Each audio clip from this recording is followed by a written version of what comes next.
Hi అండి. అందరికీ నమస్కారం. Welcome to my channel. ఈ వీడియోలో ఇప్పుడే అందిన వార్త సుప్రీంకోర్టు తీర్పు పెన్షనర్లకు శుభవార్త అంటూ పూర్తి వివరాలు ఈ వీడియోలో తెలుసుకుందాము. వీడియో ఎక్కడే కానీ స్కిప్ చేయకుండా ఎండ్ వరకు చూసేయండి. అప్పుడు ఇన్ఫర్మేషన్ పూర్తిగా అర్థమవుతుంది. అలాగే వీడియో చూస్తున్న ప్రతి ఒక్కరు లైక్ చేయండి ఫ్రెండ్స్. ఈ వీడియోని తోటి మిత్రులతో షేర్ చేయండి. కొత్తగా మన ఛానల్ చూస్తున్న వారు ఇంకా ఎవరైనా సబ్స్క్రైబ్ చేసుకోకపోతే వెంటనే మన ఛానల్‌ని సబ్స్క్రైబ్ చేసుకోండి. సబ్స్క్రైబ్ చేసుకోవడం వల్ల నేను చేసే ప్రతి ఒక్క వీడియో మీ వరకు రీచ్ అవుతుంది. ఇక ఆలస్యం చేయకుండా వివరాల్లోకైతే వెళ్ళిపోదాము. ఫ్రెండ్స్ ఇక విషయానికొచ్చినట్లయితే భారతదేశ వ్యాప్తంగా ఉన్న లక్షలాది మంది పెన్షనర్ల ముఖాల్లో చిరునవ్వులు పూయిస్తూ దేశ అత్యున్నత న్యాయస్థానమైనటువంటి సుప్రీంకోర్టు ఒక అద్భుతమైన మరియు చారిత్రాత్మకమైన తీర్పును వెలువరించింది. ఈ వార్త కేవలం ఒక రాష్ట్రానికో లేదా ఒక ప్రాంతానికో పరిమితం కాకుండా దేశవ్యాప్తంగా ఉన్నటువంటి ప్రతి ఒక్క పెన్షనర్‌కు కూడా వర్తిస్తుందని తాజా సమాచారం ద్వారా అయితే మనకు స్పష్టమవుతోంది.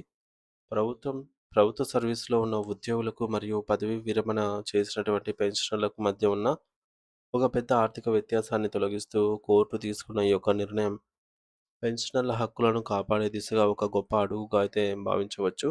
సాధారణంగా ప్రభుత్వాలు ఉద్యోగులకు ఇచ్చే కరువు భత్యం డిఏ మరియు పెన్షనర్లకు ఇచ్చే కరువు ఉపశమనం డిఆర్ విషయంలో వేర్వేరు నిబంధనలు పాటిస్తూ ఉంటాయి. కానీ ఇకపై అటువంటి వివక్షకు తావులేదని సుప్రీంకోర్టు తేల్చి చెప్పింది. ఈ యొక్క వివాదానికి ప్రధాన కారణం ఏమిటంటే, ఒకానొక సందర్భంలో ప్రభుత్వం ప్రస్తుత విధుల్లో ఉన్న ఉద్యోగులకు 14% మేర డీఏ పెంచింది. కానీ అదే సమయంలో పెన్షనర్లకిచ్చే డీఆర్‌ను మాత్రం కేవలం 11%కే పరిమితం చేసింది. అంటే ఒకే విధానమైనటువంటి ఆర్థిక పరిస్థితులు ఉన్నప్పటికీ పెన్షనర్లకు 3% తక్కువ ప్రయోజనం కల్పించడం అయితే జరిగింది. అయితే దీనివల్ల వృద్ధాప్యంలో ఉన్న పెన్షనర్లు తమకు రావాల్సిన ఆర్థిక ప్రయోజనాలను కోల్పోయి తీవ్ర ఇబ్బందులు ఎదుర్కొంటున్నారు. ఈ యొక్క అన్యాయాన్ని ప్రశ్నిస్తూ పెన్షనర్ల సంఘాలు సుప్రీంకోర్టును ఆశ్రయించగా, న్యాయస్థానం ఈ యొక్క అంశాన్ని అత్యంత లోతుగా పరిశీలించింది.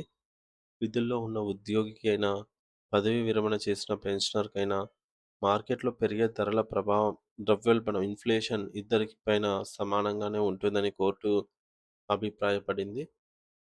ఉద్యోగులకు మరియు పెన్షనర్లకు మధ్య ఇటువంటి వ్యత్యాసం చూపడం రాజ్యాంగ విరుద్ధమవుతుందని సుప్రీంకోర్టు స్పష్టం చేసింది.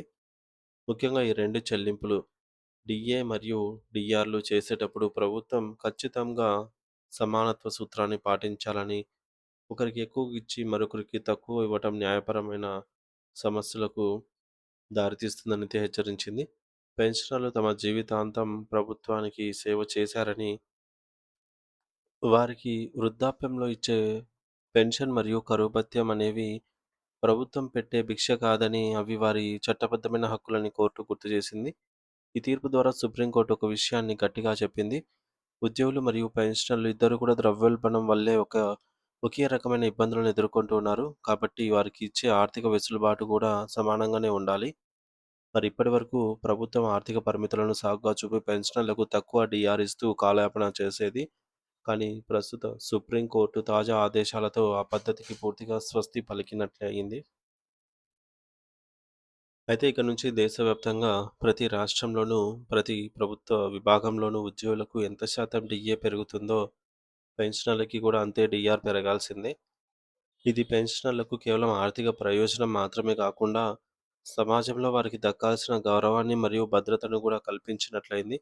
ఈ యొక్క చారిత్రాత్మక తీర్పు వల్ల భవిష్యత్తులో పెన్షనర్లు తమ హక్కుల కోసం మళ్ళీ కోర్టుల చుట్టూ తిరగాల్సిన అవసరం అనేది ఉండదు. ప్రభుత్వం తన ఉత్తర్వులలో డీఏ మరియు డీఆర్ రెండింటినీ సమానంగా పరిగణిస్తూ అధికారిక ప్రకటనలైతే జారీ చేయబోతోంది. ఇది నిజంగా పెన్షనర్స్ అందరికి ఒక భారీ పండుగ లాంటి వార్తగా మనము చెప్పుకోవచ్చు.